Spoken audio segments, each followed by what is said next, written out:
కూడా సరెండర్ అంటే పుటిన్కు క్లోజ్ చేద్దాం దుకాణం అంటాడు. G7 సమ్మిట్ సందర్భంగా ప్రధాని నరేంద్ర మోదీ ఒక ఇంట్రెస్టింగ్ ట్వీట్ చేశారు sir. Mutual trust is the most important strategic asset today, but sadly today the world doesn't suffer from A shortage of resources, it suffers from A shortage of trust and the future of our partnerships depends on rebuilding this trust అని చెప్పేసి. ప్రపంచంలో వనరుల కొరత లేదు, విశ్వాసమే కొరత అంటూ ఉన్నారు సార్ ప్రధాని మోదీ. నిజంగా అది 100% correct. It applies even to Modi also. ఎందుకు కరెక్ట్? ఇప్పుడు అమెరికా తమను కాపాడుతుంది అని గల్ఫ్ దేశాలు భావించాయి. ట్రస్ట్ ఏమనుకున్నా అంటే ఏ పరిస్థితి ఎట్లొచ్చినా అమెరికా మమ్మల్ని చూసుకుంటుంది అన్నారు. ఇరాన్ కొడుతుంటే దెబ్బలకు అమెరికా కాపాడిందా? ఇరాన్ తమ పైన దాడులు చేస్తుంటే Saudi, UAE, Qatar, Bahrain America ఆపగలిగిందా? ట్రస్ట్ పోయింది కదా. తర్వాత ఇజ్రాయిల్ అమెరికా మిత్ర దేశాలు కనుక ఇజ్రాయిల్ మా పైన రాకుండా అమెరికా ఆపగలుగుతుంది అని నమ్మారు. ట్రస్ట్ ఏం జరిగింది? ఖతార్ పైన ఇజ్రాయిల్ దాడి చేసింది. ఆ ట్రస్ట్ పోయి ఇప్పుడు వాళ్ళు అరబ్ ఇస్లామిక్ నాటో దిశగా అడుగులు వేస్తున్నారు. ఇరాన్ ఏం ఆశించింది? చైనా, రష్యా మమ్మల్ని ఆదుకుంటుంది, నిలబెడుతుంది, అమెరికాను ప్రతిఘటిస్తుంది అనుకున్నారు. ట్రస్ట్ పోయిందా లేదా? చైనా, రష్యా ఏం చేస్తే ఇరాన్ ఆడుకున్నాయా? ట్రంప్ ఇంత ఏకపక్ష దాడి చేసినా కేవలం యునైటెడ్ నేషన్లో ఓటు వేయడం తప్ప ఫిజికల్గా, మెటీరియల్గా చైనా, రష్యా ఏమీ చేయలేకపోయాయి. Trust 4 Ukraine ఏమనుకున్నది? రష్యాతో యుద్ధం చేసేటప్పుడు దిగేటప్పుడు 2022లో అమెరికా యూరప్ నన్ను ఆదుకుంటుంది అని ట్రస్ట్. ఏం జరిగింది? ఇవాళ అమెరికా చేతులు ఎత్తేసింది, యూరప్ ఏమీ చేయలేకపోతుంది, రష్యా చేతిలో దెబ్బలు తింటున్నది ఉక్రెయిన్.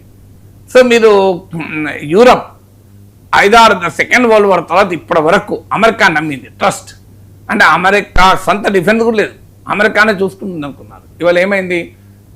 ఆఖరికి డెన్మార్క్, గ్రీన్లాండ్ విషయంలో ఒక యూరోపియన్ కంట్రీ టెరిటరీని నేను మిలిటరీ రీత్యా ఆక్రమించుకున్నా అన్నారు. సో ట్రస్ట్ ఎక్కడ పోయింది? యూరోప్ ఇంతకాలం అమెరికాను ట్రస్ట్ చేయడం దెబ్బతిన్నది కదా. కెనడా, నార్త్ అమెరికాలో కెనడా, అమెరికా దాదాపు తోబుట్టులాగా, అంటే ఒకే కంచంలో తిని ఒకే మంచంలో పండుకున్న అన్నదమ్ములు అంటారు చూడు, అట్లా ఉండేది. కెనడా ఏ స్థాయి ఫ్రెండ్ అంటే అసలు అమెరికా, కెనడా వేరు అని అనుకునేవాళ్ళు కాదు. అలాంటి కెనడాను నేను ఆక్రమించేస్తా, 51st స్టేట్గా పోన్నాడు. ట్రస్ట్ ఎక్కడ పోయింది? Canada trust in US fail అయిపోయింది. తర్వాత మీకు వెనిజులా, మధురో ఏమనుకున్నాడు? నాకు రష్యా, చైనా మద్దతు ఉంది, అమెరికా ఏం చేయలేదు అనుకున్నాడు. ఏమైంది? అలా న్యూయార్క్ జైల్లో ఉన్నాడు, ట్రస్ట్ పోయింది. 6వది రామ్ మాధవ్ న్యూయార్క్లో జరిగిన మీటింగ్లోనే చెప్పాడు కదా, మేము రష్యన్ ఆయిల్ విషయంలో అమెరికా చెప్పినట్టే విన్నాం, ఇరాన్ విషయంలో అమెరికా చెప్పినట్టే విన్నాం అని క్లియర్గా అన్నాడు కదా. సో 7 ఇరాన్ మాకు ఇండియా చాలా గొప్ప మిత్ర దేశం నమ్మింది. ఏం చేశాం మనం? కనీసం ఇరాన్ అధ్యక్షుడు అమెరికా దాడిలో చనిపోతే సంతాపం కూడా చెప్పలేము 3 రోజుల దాకా. ఇరాన్ నుంచి ఆయిల్ ఇంపోర్ట్స్ 0కి చేసుకున్నాం అమెరికా ఒత్తిడి మీదకి. చబహార్ పోర్ట్ నుంచి దాదాపు ఆపేసిన పనులు. So Iran trust in India కోల్పోయామా లేవా? చూడండి, మీకు ఎక్కడ ప్రపంచంలో ట్రస్ట్ ఫ్యాక్టర్ డెఫిసిట్ ఉంది. అందుకే మోడీ చెప్పింది కరెక్ట్, 100% కరెక్ట్. మోడీ చెప్పింది including it applies to him, అందుకే అన్నాను.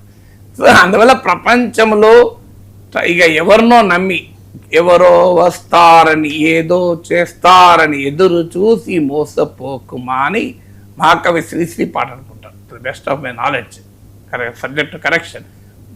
ఆ పాత తెలుగు సినిమాలో వస్తుంది, ఏదో ఈ భూమో ఏదో ఉంటుంది దాని పేరు. సో ఎవరో వస్తారని, ఏదో చేస్తారని ఎదురు చూసి మోసపోకుమా అంటాడు. సో ఆ కవి అన్న మాట నిజం కదా. ఇవాళ ప్రపంచంలో దేశాలు ఎవరో వస్తారని, ఏదో చేస్తారని, ఎవరో ఆదుకుంటారని మోసపోవద్దు. ప్రపంచంలో ట్రస్ట్ లేదు, నిజం అది. రిసోర్స్ కొరత ఏమీ లేదు. అమెరికా రిసోర్స్ కొడుతుందా? ఇరాన్ నుంచి సౌదీ అరేబియాను, యుఏని ఎందుకు కాపాడలేకపోయింది? అమెరికాకి ఏమైనా రిసోర్స్ కొరత, సౌదీ అరేబియాకి రిసోర్స్ కొడుతున్నాయా? ఇజ్రాయిల్, ఖతార్ పై దాడి చేస్తే ఏం చేయలేకపోయారు కదా. ఇది not scarcity of resources, scarcity of the trust. So అందువల్ల కరెక్ట్గా చెప్పారు మోడీ. బహుశా తనను తాను కూడా దృష్టిలో పెట్టుకొని చెప్పి ఉండాలి. భూమి కోసం సినిమా సార్ శ్రీశ్రీ రాశారు, ఘంటసాల ఆలపించారు. చిన్న బ్రేక్ తీసుకుందాం సార్.